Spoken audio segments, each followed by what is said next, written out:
Welcome to the homestead. This is the Prepare to Prosper live stream. We're going to be talking about Isaac today and the latter half of his life and the lessons we can learn from his mistakes and lessons we can learn from what he did right. I've been outside working on the garden. We want to put in some nice big raised beds coming up in the near future. This garden was too small and too tangled up of a mess, so we're making it bigger. But that's enough chit chat. It looks like it might start raining soon, so let's get on with the scheduled discussion here. So the three core focuses of my channel are on follower of Christ. So faith, family, and fraternity. So being a good follower of Christ, being a good husband and father, and the order there is important. We've discussed that before. And then also fraternity. It doesn't mean like fraternity, like a college fraternity or a guys only club. I mean like you and the people around you that you're close to. So Isaac failed a lot in that second one, being a good. He was, from all accounts, a pretty okay father at least, or husband. Really failed as a father. We're gonna see what he did, his mistakes, and well, we'll just start off. He had two sons, Jacob and Esau. Esau was the oldest. They were twins. Jacob favored Esau.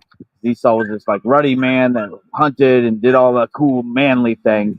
And Jacob was more around the house, did more house things. I probably did a lot more shepherding and stuff like that. So Isaac really favored Jacob, or Esau over Jacob. And so he's old, he's blind, he thinks he might die soon. So he's like, all right, I need to make sure I pass the my blessings onto my kids and bless my favorite son, Esau, with the blessing that God gave Abraham, and then his father, Abraham, passed on to Isaac. So Isaac calls Esau to him and like, hey, dude, my son, my favorite son, go out and go out hunting and get me some wild game and cook it the way I like it. So Esau runs out and does this. Well, Isaac's wife finds out about it. Rebekah. You know that my niece is named Rebekah. I'm terrible with names. So Rebekah hears about it. Well, Jacob's her favorite. So she tells Jacob, like, hey, go out and get the best sheep and slaughter the best sheep and bring it to me. So he does, and she cooks it and like, here, give this to your dad. So you get the blessing. Well, Jacob's no idiot. He's like, hey, even though my dad's blind, he can still tell the difference between me and my brother because my brother's hairy and I'm not. So Sarah comes up with this plan and ties the sheep fur to Jacob so he feels hairy. And Esau must have been one hairy dude if sheep's fur mimics how furry his arms are. So Jacob's like, I'm not so sure about this, Mom. I don't think this is a good idea. But Rebekah insists, and Jacob just goes along with it. So Jacob goes in, gives his dad the food, tricks his dad. He's like, oh, yeah, I am Esau. Feel my arms. See how hairy they are? And Isaac Isaac and Jacob, I get mixed up all that up. Anyway, Isaac gives Jacob the blessing that he meant for Esau.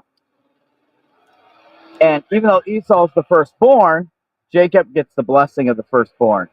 And that's a common motif in the Bible. Just because somebody deserves the blessings doesn't mean they deserves the blessings in a worldly way. Doesn't mean God honors that. God gives you the blessing, blesses who he thinks deserves to be blessed. Now, that doesn't mean he punishes Esau, but he just wants to bless Isaac. So Isaac gets the blessing. Um, Isaac leaves. Then Esau comes back with the actual meat that he hunted. Jacob gets Isaac gets super upset that he's been tricked by Jacob. And here I want to mention that Jacob's name means usurper. So, or trickster or something like that. And this isn't going to be the last time we see him trickery stuff to get what he wants. And when we talk about him next, he gets his comeuppance and gets tricked a few times too. So Esau's all upset. So he does get a blessing, but it's not the blessing he expected. Instead of getting treated as the firstborn and getting all the blessings, getting the blessings from Abraham, Isaac, and then flowing through him, he gets a mediocre blessing, but he still gets promised land. He still gets promised that if he does the right thing, he'll get what he deserves in life. And he'll get blessed too. But because he doesn't get the best things, he gets mad and wants to kill Jacob. So Isaac is not being a good family man here. He's not teaching his family right. He's not taking care of his kids. He's playing favorites and playing games with his kids, and it's caused a strife. Now his kids hate him, and one of them wants to murder the other one. And they're lying and cheating and stealing from each other, and Jacob just could have been a good father, or Isaac just could have been a good father and done the right thing. So Esau wants to kill Jacob. Rebekah says, "Hey, Jacob, leave here, run away, and go to the land I came from and your fathers came from, and go see my brother Laban. My brother Laban will take care of you." So Jacob takes off, leaves.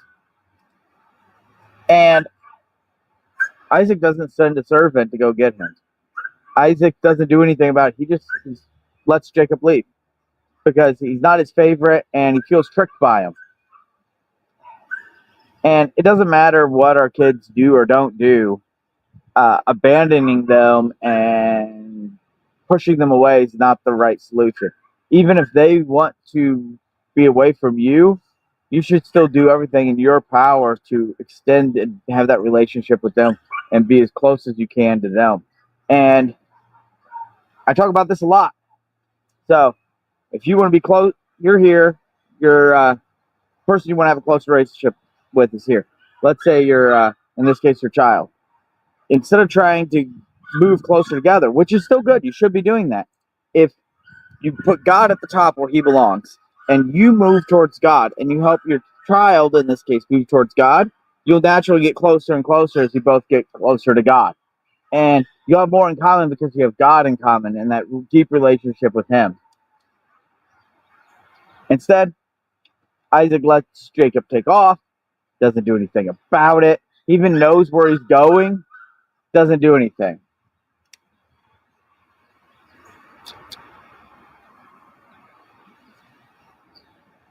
There's a lot of squirrels behind me being distracting. All right.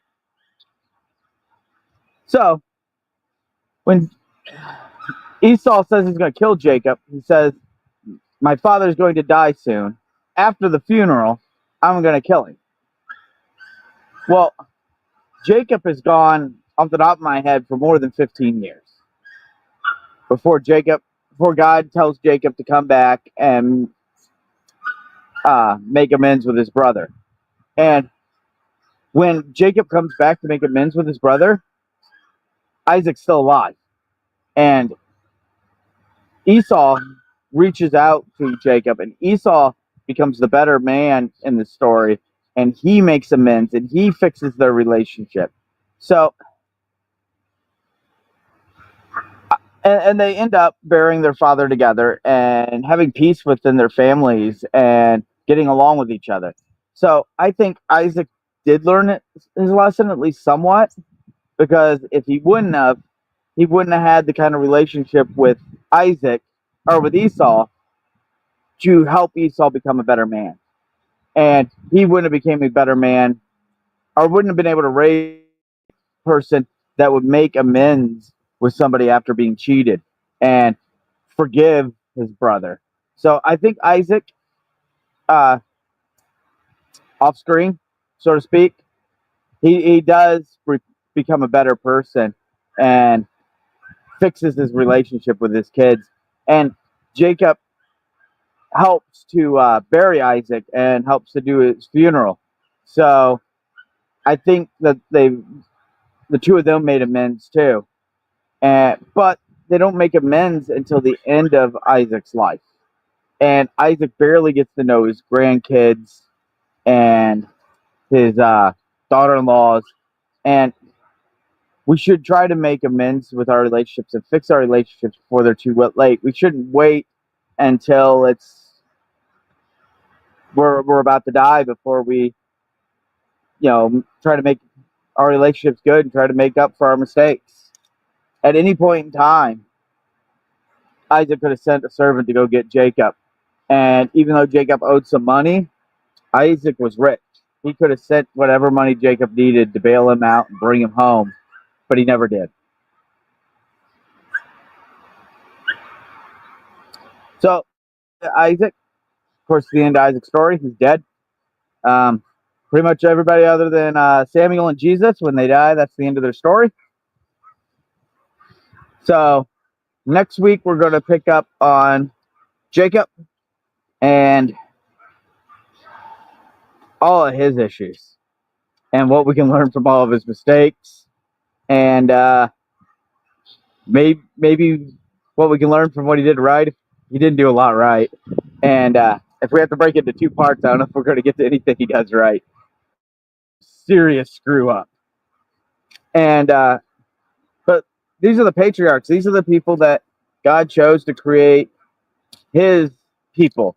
These are the people God chose to bring the Messiah into the world. And they're screw ups. They suck at everything. And so and they learn from their mistakes and they grow and get better. And that's something we can learn from all the patriarchs and really most of the people from the Bible is when we screw up, repent and learn to get better. And we can learn from their mistakes and not repeat them ourselves. I try not to repeat the mistakes of others have made, but I'm not always the best at it. So if you like this kind of stuff, if you like preparedness and homesteading stuff, like me working on making the garden better, building the raised beds, so me and my bad back and knees, I don't have to bend over to garden as I get older.